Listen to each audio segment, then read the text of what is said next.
of it in the same way they think about white sugar Yeah. or other types of sugar. Sucrose, pentose, So maltose, can and you all get the that. people to break down on sugar and why you can eat fruit without worrying about the sugar aspect? Of course. So when you got sugar, you got three main bases of sugars. You got galactose, which is produced by the black woman's breast. You have fructose, which is actually naturally occurring in your fruits. And then you have glucose, which is naturally occurring in your vegetables. All right. So I already told y'all earlier in the interview that your fructose yields 12,000 angstroms of energy. Your glucose or your vegetables only yield 9,000 angstroms of energy. Fruits is good. The only way I can heal diabetes 1 or 2 is by way of fructose. When you get somebody with diabetes and they're insulin dependent, you have something called the islands of Langerhans. So they'll say that sugar raises the glucose. You a glucose load on fruits, which is a total lie. Every diabetic patient that I've had that had 1 or 2 hyperglycemia that had or diabetes mellitus, we healed them on an all fruit diet with herbs. Now, this is the reason why.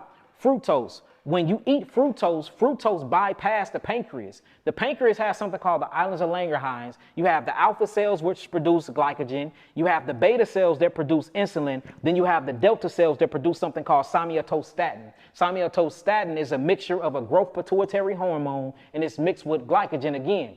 Well, in order to actually break down glucose and put glucose in the blood to penetrate a cell, that's what insulin does. Insulin is used as a key. So insulin is a key that take glucose, unlock the cellular membrane, and then the cell swallows the glucose and eat it. Then it gets actually broken down and metabolized by something called the mitochondria, and then you yield something called ATP, ADP, and AMP, adenosine triphosphate, adenosine monophosphate, and adenosine diphosphate. This is the energy. So we talking about carbon. Carbon is on your periodic table. All carbon is sugar. Sugar breaks down into carbon. Carbon, what happens is you eat some sugar, right? You will eat the sugar. Once the sugar gets converted in the body, it is CHO. What the conversion is taken out of that hydrogen, because hydrogen is acidic. So once you take the hydrogen out of the CHO, it's just carbon and oxygen. This is alkaline. So sugar is alkaline.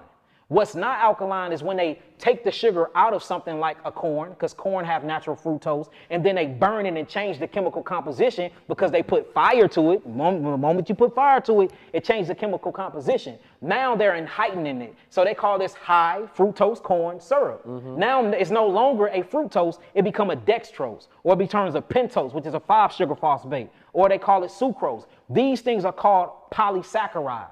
See that we're not talking about monosaccharides. Monosaccharides is what's in your fruits, what's in your vegetables. Polysaccharides is what they're creating in these white man's laboratories. That's what's bad for us. But back to the fructose. Let me show you how amazing fruits is.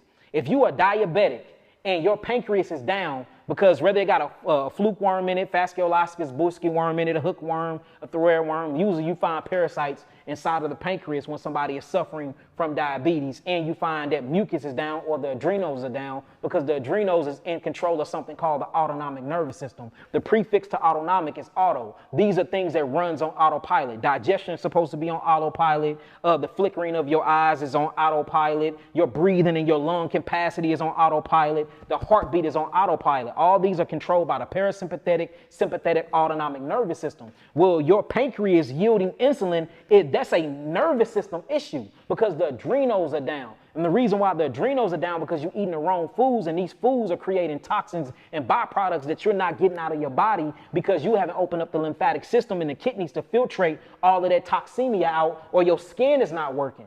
Now check this out. That's the pancreas being down. So what food can I eat that don't break down the glucose? The only other food that I got is fructose. Now, would you glucose load for a couple of days? Yes, you will, because you introducing your body to a new sugar, but it's a natural occurring sugar by Yahweh. Look, so you have two types of digestion, right? You have pancreas digested enzymes that break down the actual glucose. Not only that, the pancreas yield the islands of Langerhans and yields insulin to turn that key to bring glucose to the cell so you can have energy.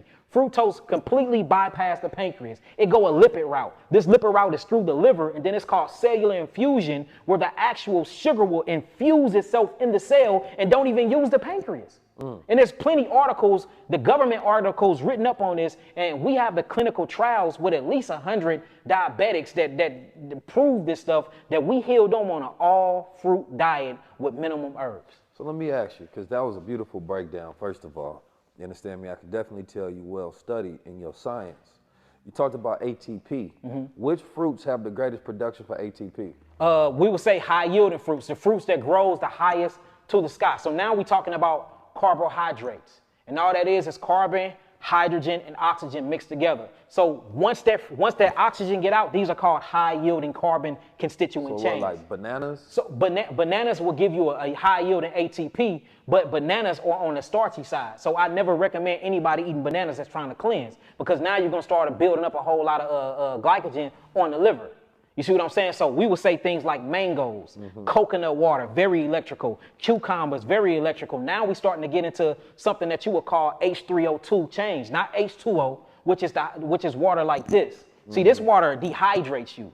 That's why the more this water you drink, the more dehydrating you are. See, but if you drink the beautiful thing about fruits is not only can you eat the fruit to get the macro substance, but the micro substance, which is the structured jelly water called H3O2 in it, is your hydrative factor. So you're supposed to eat your fruits for your water and for your macro constituents. You see what I'm saying? Yeah, so you're getting the water and the air at the same time. So I like that, because for the adenosine triphosphate, you know, when you utilize cordyceps, that's one of the things that it increases, right? The ATP production. So when you're working out, it's consistently giving you oxygen. Facts. You understand me? And what happens, you know, when people work out and why you get those aches, you understand me, is because, you know, you're not getting enough oxygen to that muscle. Facts. So if you consistently getting oxygen while you working out, then you can work out more and more and more and more and more. That's why I asked that, because if a person takes that particular dietary recommendation or lipid recommendation, when it comes to, I think you said coconut, mango,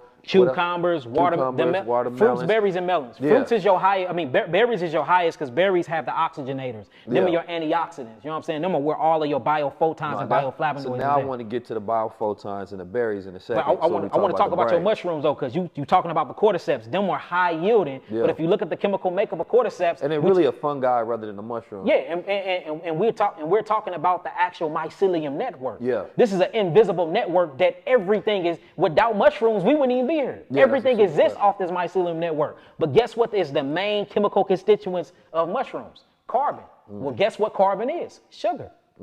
Glucose, galactose, and fructose. So even when you get into the mushroom kingdom, you still